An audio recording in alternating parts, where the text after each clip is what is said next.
9 signs of a false twin flame.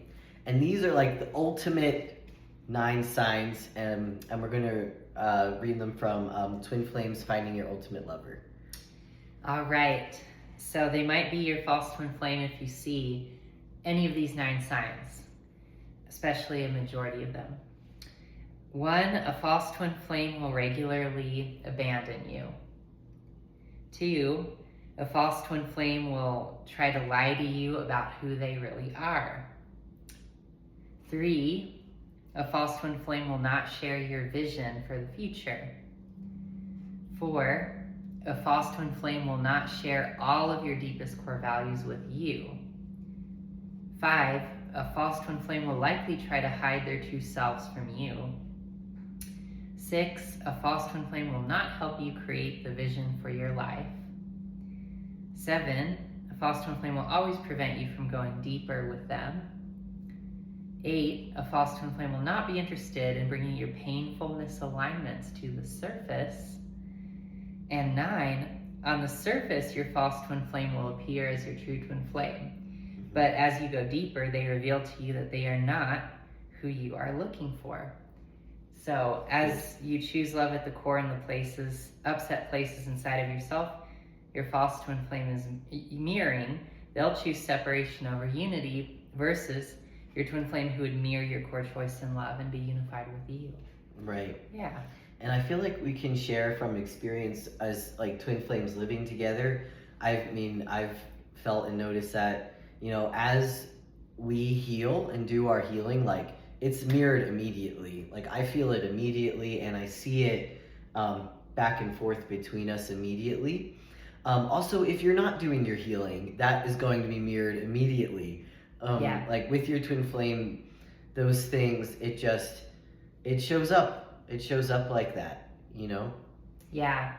And so that's like the most definitive sign, really, because like as you heal more, you should eventually notice like changes, right, between you and your twin flame. But it's only if like you're really after knowing who your twin flame really is, and you're really after peace, and you're not like just trying to get something, because that can make it difficult to be clear on like who your twin flame is. Right. Because then you might just be like, well, whoever seems to have this thing that I want, that's who I want. Right. Instead of being like, well, I just want my twin flame and I want peace and I want,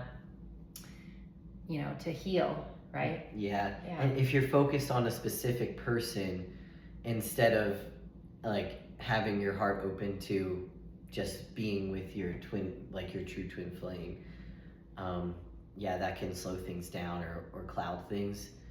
I think another thing too is there was something else I wanted to say with that. Life vision.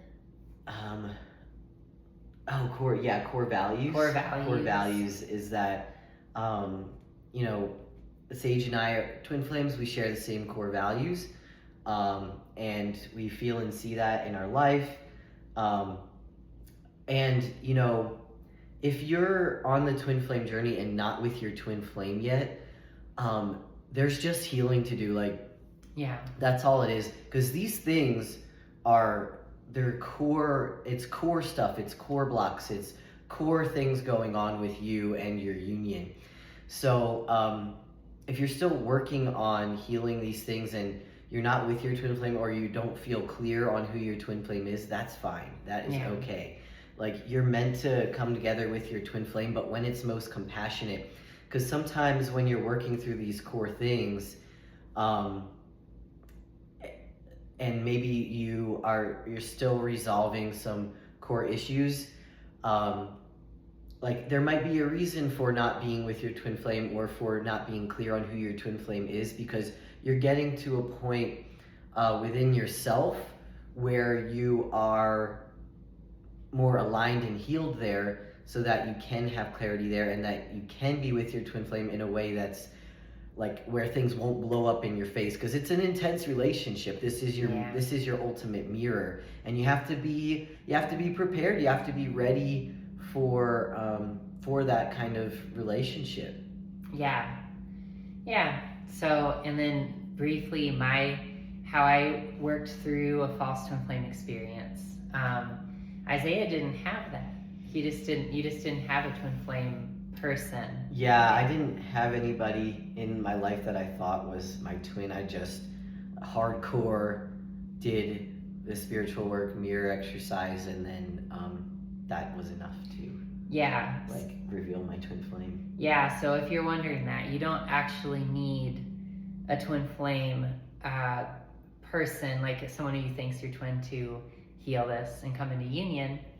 But for me, I did have a false twin flame experience, but I was completely cut off from that person though. So I didn't see the interaction change or not change, right? Based on my healing. But what I did see was I did have a lot of faith, right? And I knew that my healing was making me feel better.